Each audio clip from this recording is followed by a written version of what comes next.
offensive player, it's not fun being on the sideline and having to sit back and watch. And you obviously trust in those guys to do their job, perform, and make the plays that need to be made, which they did. But in so many situations last year, we found ourselves in position for the exact same thing. It's not something that I plan on doing as we go forward. I'd love for us to be able to stay on the field, get the first down in the game. Don't even put the defense back on the field, give them no opportunity to make the game a nail biter or have my blood pressure all the way up and anxiety out the roof. Just finish it as an offense, finish it, 4-minute offense, finish the game, and be able to end it in victory formation. Odell, what do you see from their cornerbacks? Obviously, they lost one of the better ones, and they have a bunch of young guys out there. I haven't got to see much. I know going up against Bro last year, it was definitely a challenge. I think he was an underrated player, a guy whose heart can't really be measured. A guy who's come back from everything that he came back from, and he had skill to go with it. So it's unfortunate that he's out right now, and knowing that they have some younger guys at corner, we have to look more into the film and look and find reps of where they played and what their weaknesses, what their strengths are.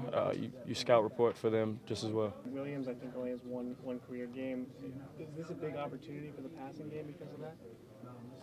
It's a big opportunity for the Giants, period.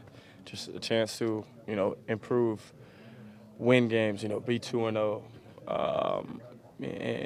And like I said, get better on offense, running the ball, passing, or whatever the case may be. Odell, do you like the contributions of the rest of your offense? Are you excited about the prospects of this offense overall?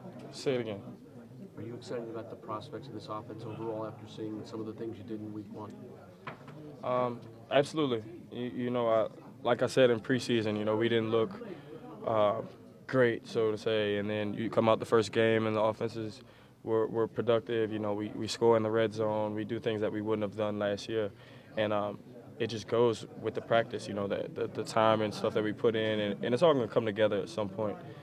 So like I was saying back in preseason, I wasn't so much worried when we were struggling on the offense, and things take time to mold and gel. But looking towards the season, it's gonna be a tough time for defenses. I feel like to cover, to then not only cover, to stop the run game. Once you get the run game going and they're passing the ball efficiently, it's gonna be pretty tough.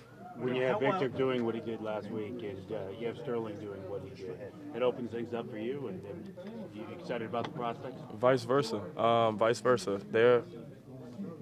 You're not going to be able to do the doubling or the over the tops and all this, because then you susceptible to one-on-ones over there.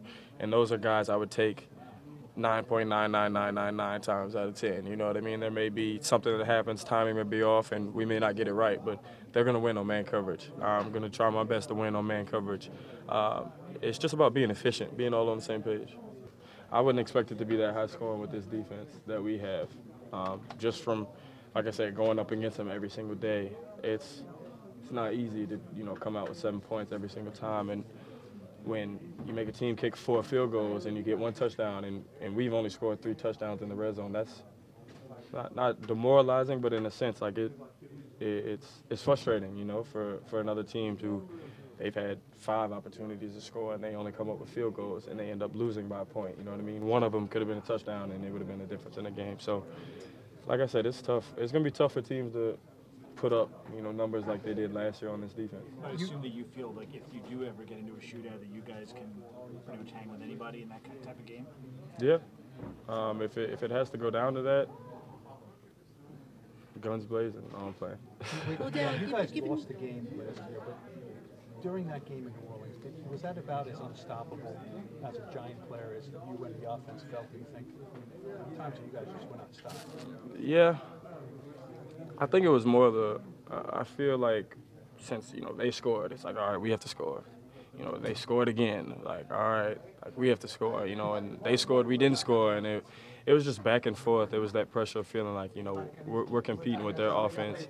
But the thing about that, like I said, this year it's a different defense, man. It's a different mentality. I don't see 49 points being put up. I'd be shocked if 49 points got put up. 52. 52, my bad. They did kick a field goal to win it. Odell, if given your druthers, would you rather know something about, you have film on guys that you're going to face, considering that it's a new defensive coordinator, or are you just kind of like going to be ready for anything and everything? You just got to be ready for anything. You never know what they're going to throw at you. Yeah, you would love to know the answers to the test before you take it, but it's usually not the case. That's why you study and prepare for it, and come test time, you do the best that you can. In general, there are things that an experienced receiver can do against an inexperienced cornerback to kind of tilt things in his favor, right? I think that goes for any position. If you're inexperienced and somebody else has more experience, they may be in favor, but it's all about making plays. So at the end of the day, if it was a 10-year receiver going against a rookie cornerback, it doesn't matter if he's out there making plays. It's just a matter of who wants it more. With a guy like Williams, do you go back and watch his Florida State tape because he doesn't have that much pro tape? Yeah, you have to. You have to go back and watch that. You have to watch whatever was done in preseason. Find anything that you can. Find tendencies or also, we have a great job. Esco, one of the assistant, wide receiver coaches, he does a great job at looking and finding the tips and the notes on DBs and what we could expect to look for. Do you find that rookie corners sometimes use their hands a little bit too much? I know Eli in the preseason, Eli Apple was a little handsy in the preseason, but sort of corrected that. It happens.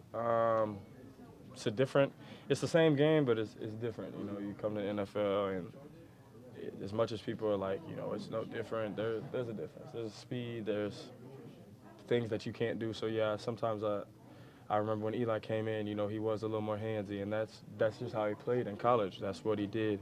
But once you learn how to adjust, once you learn how to know what you can and can't do, you end up working it out.